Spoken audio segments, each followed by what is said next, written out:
అందరికీ నమస్కారం. ఆంధ్రప్రదేశ్లో జరగబోయే సార్వత్రిక ఎన్నికల సందర్భంగా ప్రజలతో కొన్ని విన్నపాలు చేసుకోవడానికి, ప్రజలతో కొన్ని విషయాలు పంచుకోవడానికి ఈరోజు కెమెరా ముందుకు రావడం జరిగింది. రాష్ట్రంలోని ప్రజలు ఎవరి పాలనపై మొగ్గు చూపుతున్నారు, ఎవరు ప్రభుత్వం మళ్ళీ రావాలనుకుంటున్నారు, ఎవరికి ప్రజల్లో స్థానం ఉందో అని తెలుసుకోవడం కోసం ఈ గత 4-5 రోజులుగా రాష్ట్రంలోని ప్రధాన పార్టీలైనటువంటి కొన్ని పార్టీల యొక్క ప్రచారంలోనూ, వారి యొక్క బహిరంగ సభల్లోనూ, వారి యొక్క ర్యాలీల్లోనూ పాల్గొనడం జరిగింది.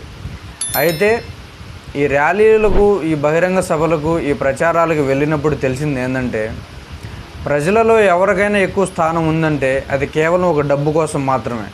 దాదాపు 80% ప్రజలు మొత్తం ఎందుకు వచ్చారు అని తెలుసుకుంటే, కేవలం మేము డబ్బులు ఇస్తానంటేనే వచ్చినామని చెప్పేవాళ్ళే తప్ప, అభిమానంతో వచ్చేవాళ్ళు ఎవరో 10-20% వచ్చింటారు. ప్రజలలో ఎవరికైనా ఎక్కువ స్థానం ఉంది అంటే అది కేవలం ఒక డబ్బుకు మాత్రమే అర్థమైంది. పోలింగ్ డేటు దగ్గర పడింది, ఇంకా సరిగ్గా ఒక్కరోజు మాత్రమే ఉండదు. ఇప్పుడే ప్రతి ఒక్క మనిషిలో అసలు సిసలైన టెన్షన్ మొదలైంది. టెన్షన్ ఏంటో తెలుసా? మీ ఊర్లో ఎంత ఇస్తున్నారు, పక్క ఊర్లో ఎంత ఇస్తున్నారు, మీకెంత ఇస్తున్నారు, మాకేం ఇంకా లేదు, మాకెందుకు తక్కువ ఇస్తున్నారు, ఏ క్వశ్చన్లు కేవలం ఒక డబ్బు గురించి తప్ప. రాష్ట్రంలోని సమస్యలు కానీ, రాష్ట్రంలో ఇప్పుడు వరకు జరిగిన అభివృద్ధి ఏదైనా ఉందా, రాష్ట్రంలో ఏదైనా ఇన్ఫ్రాస్ట్రక్చర్ డెవలప్ అయిందా లేదా అనేటువంటి వాటి మీద ఏ ఒక్కడూ మాట్లాడకుండా బాధ్యతారాహిత్యంగా కేవలం డబ్బు గురించి మాత్రమే మాట్లాడుకున్నారు. అసలు నాకు తెలియక అడుగుతానైనా, మీకు డబ్బులు ఎందుకు ఇవ్వాలి, అసలు మీరు ఓటుకు డబ్బు ఎందుకు తీసుకోవాలని ఏ బుద్ధైనా ఆలోచించుంటారా? ఒక్కసారి ఓటుకు డబ్బు తీసుకోవాలనే ఆలోచన ఉండే ప్రతి ఒక్కడు ఏ రోజైనా రాష్ట్రంలో ఇన్ఫ్రాస్ట్రక్చర్ ఎలా ఉందో ఆలోచించాడా? రోడ్స్ అండ్ డ్రైనేజీ సిస్టమ్ ఎలా ఉంది, డెవలప్ అయిందా లేదా, గతంలో కంటే ఇప్పుడు కంటే కూడా డెవలప్ అయిందా లేదా, హెల్త్ కేర్లో ఏమైనా మంచి మార్పులు జరిగాయా లేదా, వ్యవసాయ రంగంలో రైతులకు ఉపయోగపడేటువంటి పథకాలైనా సరే, రైతులకు ఉపయోగపడేటువంటి సంస్కరణలైనా తీసుకుని వచ్చారా లేదా, ఎడ్యుకేషన్ సిస్టంలో ఏమైనా విప్లవాత్మకమైన మార్పులు తీసుకొచ్చినారా లేదా, తీసుకొస్తే ఎవరు హయాంలో తీసుకొచ్చినారు, గతంలో కంటే ఇప్పుడు ఏమైనా విద్య యొక్క నాణ్యత పెరిగిందా లేదా, రాష్ట్రంలో అక్షరాస్యత పెరుగుతుందా తగ్గుతుందా, ఎంప్లాయ్మెంట్ క్రియేట్ అయిందా, క్రియేట్ అయ్యే అవకాశాలు ఎవరి ప్రభుత్వంలో జరుగుతాయి, గతంలో కంటే ఇప్పుడు ఏమైనా మెరుగుపడ్డాయా లేదా, ఒకవేళ ఫ్యూచర్లో మెరుగుపడేదానికి ఏమైనా అవకాశం ఉందా లేదా, ఉంటే ఎవరి వల్ల ఉంటుంది.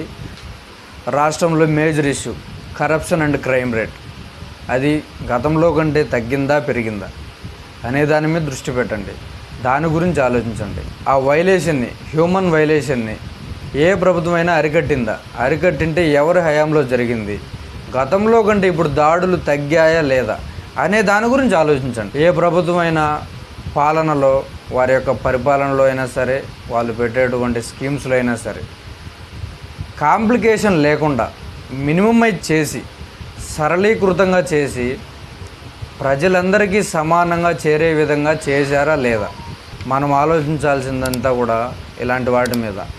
మీకు నిజంగానే ఒక పార్టీ తరపునో, ఒక ప్రభుత్వ హయాంలోనో ఏదైనా మంచి జరుగునుంటే ఆ ప్రభుత్వానికి కానీ, ఆ రాజకీయ పార్టీకి కానీ మీరు స్వచ్ఛందంగా మీ యొక్క సానుభూతిని, మీ యొక్క సపోర్టుని తెలియజేయచ్చు.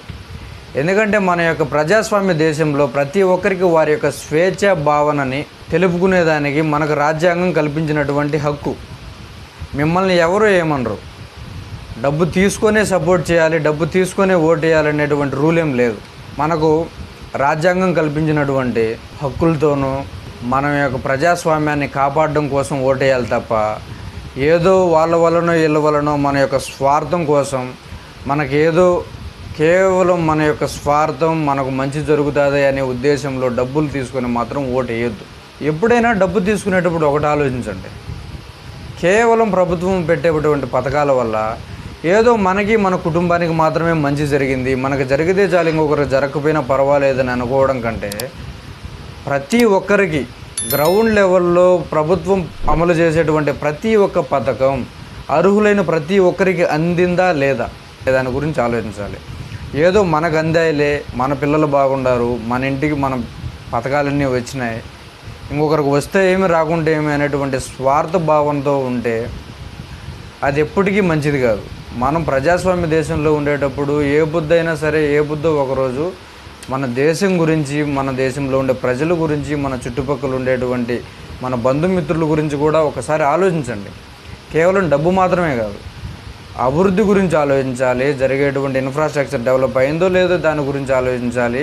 హెల్త్ కేర్ డెవలప్ అయిందా లేదో దాని గురించి ఆలోచించాలి. ఎంప్లాయ్మెంట్ మీద చర్చించాలి. అన్ఎంప్లాయ్మెంట్ ఎందుకు పెరుగుతుంది, ఎంప్లాయ్మెంట్ ఎందుకు తగ్గుతుంది, ఇండస్ట్రియల్స్ ఎందుకు రావడం లేదు, వీటన్నిటి మీద ఆలోచించి మనం సరైన నిర్ణయం తీసుకొని ఏ ప్రభుత్వం వల్ల అయితే మనకు మంచి జరుగుతుందో, మనకు అంటే మన స్వార్థం కోసం కాదు, మన చుట్టుపక్కల ఉండే సమాజం కోసం. మన సమాజం బాగుపడితే మన రాష్ట్రం బాగుపడుతుంది, రాష్ట్రం ద్వారా దేశం బాగుపడుతుంది.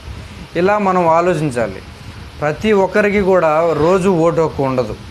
5 సంవత్సరాలకు ఒకసారి మాత్రమే మనకు రాజ్యాంగం కల్పించినటువంటి ఒక ఓటు హక్కుని మన ఆయుధంగా దాన్ని భావించి సరైనటువంటి నిర్ణయంతో సరైనటువంటి ప్రభుత్వాన్ని ఎంచుకోవడం కోసం రాజ్యాంగం మనకు కల్పించినటువంటి ఒక గొప్ప ఆయుధం. కాబట్టి ఈ 1825 రోజులు మనం ఎలాగో బిజీ, ఎందుకంటే we are busiest person in the planet కదా. కనీసం పోలింగ్ డేట్ ఒక్కరోజు ముందైనా సరే ఇంట్లో మీ తల్లిదండ్రులతోనూ పిల్లలను దగ్గర పెట్టుకొని ఇప్పుడు జరిగిన విషయాలన్నీ చర్చించండి.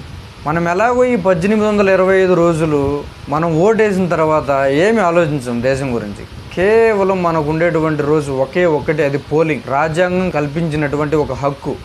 ఆ పోలింగ్ రోజుకు ముందైనా సరే కేవలం ఒక 10 నిమిషాలైనా సరే కనీసం ఎవరో ఒకరు దాని గురించి ఆలోచించి సరైన నిర్ణయం తీసుకొని ఓటు వేస్తారని మనవి చేసుకుంటున్నాం. ఈ దేశంలోనే ఏ ఒక్క రాజకీయ నాయుడైనా సరే, ఏ ఒక్క రాజకీయ పార్టీ అయినా సరే వాళ్ళేం పెద్ద పెద్ద గొప్ప గొప్ప పనులేం చేసినరు. మహా అంటే 2-3 పనులు ఇలా చేతివేళ్ళ మీద లెక్క పెట్టుకోవచ్చు వాళ్ళు చేసిన పనులు. మహా అయితే ఏం చేసింటారు, ప్రజల్ని సోమరబోతులు చేసినారు, స్వార్థపరులను చేసినారు.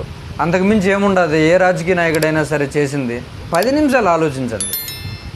ఏ గవర్నమెంట్ ద్వారా దేశం బాగుపడుతుంది, అది రాష్ట్రంలో అయినా సరే దేశంలో అయినా సరే, మన యొక్క ఓటుని మనం స్వచ్ఛందంగా ఎటువంటి ప్రలోభాలకు గురి కాకుండా, ఎవరు ఇచ్చే డబ్బును తీసుకోకుండా మన ఓటు హక్కుని స్వేచ్ఛగా స్వతంత్రంగా మనం ఎప్పుడైతే ఈ ఇండిపెండెన్స్ వచ్చిన దేశంలో మనం ఉపయోగించుకుంటామో అప్పుడే నిజమైన స్వాతంత్రం వచ్చినట్టు. ఆలోచించండి. డబ్బు తీసుకునే ముందు ఆలోచించండి. మనం ఎందుకు తీసుకోవాలి డబ్బు? తీసుకునేవాడు ఉన్నంత వరకు ఇచ్చేవాడు వస్తూనే ఉంటాడు. మారాల్సింది మనం మారాలి. మనం మారినంత వరకు ఈ దేశం బాగుపడదు. ఏ రాజకీయ నాయకుడైనా, ఏ రాజకీయ పార్టీ అయినా సరే మారుతుంది అని అనుకోవడం ఎలాంటిదంటే, అంగారకుడి గ్రహం మీద ఇల్లు కట్టుతాం అనేటువంటిది ఎప్పుడు జరుగుతుందో లేదో తెలియదు. కానీ ఈ రాజకీయ నాయకులైనా సరే, ఈ రాజకీయ పార్టీలైనా సరే మారుతాయి అని అనుకోవడం అస్సలు అసంభవం. అది జరగని పని. కాబట్టి మారాల్సింది రాజకీయ పార్టీనో రాజకీయ నాయకులు కాదు, మనం మారాలి. మనం మారినంత వరకు ఈ దేశం పరిస్థితి ఇంతే. మనం ఓటును అమ్ముకున్నంత వరకు మన పరిస్థితి ఇంతే. మనల్ని కేవలం వాళ్ళు డబ్బు తీసుకునేటువంటి, అది కుక్కలనాలో పందులనాలో ఎట్లయినా అనుకోండి, మనల్ని కేవలం అంతే అనుకుంటారు. ఎప్పుడైతే మనం స్వచ్ఛందంగా డబ్బు తీసుకోకుండా మన యొక్క ఓటు హక్కును మనం వినియోగించుకుంటామో అప్పుడు నువ్వు నిజమైన ఓటరు, నిజమైన దేశభక్తుడు, నిజంగా దేశం కోసం పోరాడేటువంటి ఒక యోధుడితో సమానం. ఒకప్పుడు బ్రిటిషర్స్ పరిపాలించేటువంటి రోజుల్లో గొప్పగా స్వాతంత్రం కోసం పోరాడేవాళ్ళు. చదువు సంధ్య కూడా ఉండదు పాపం. వాళ్ళ కేవలం ఒకటి దేశభక్తి. మాకు స్వాతంత్రం కావాలి, మా దేశం మాకు కావాలి. నవేడేస్ ఏం జరుగుతుందంటే, మన సమాజంలో జరిగేటువంటి అవినీతిని, లంచగొండితనాన్ని, వీటన్నింటినీ అరికట్టాలంటే మారాల్సింది రాజకీయ నాయకులు, రాజకీయ పార్టీలో కాదు. మారాల్సింది మనం మారినంత వరకు ఏ రాజకీయ పార్టీ మారదు, ఏ రాజకీయ నాయకుడు మారడు. మనమే వాళ్ళని మార్చేటువంటి బాధ్యత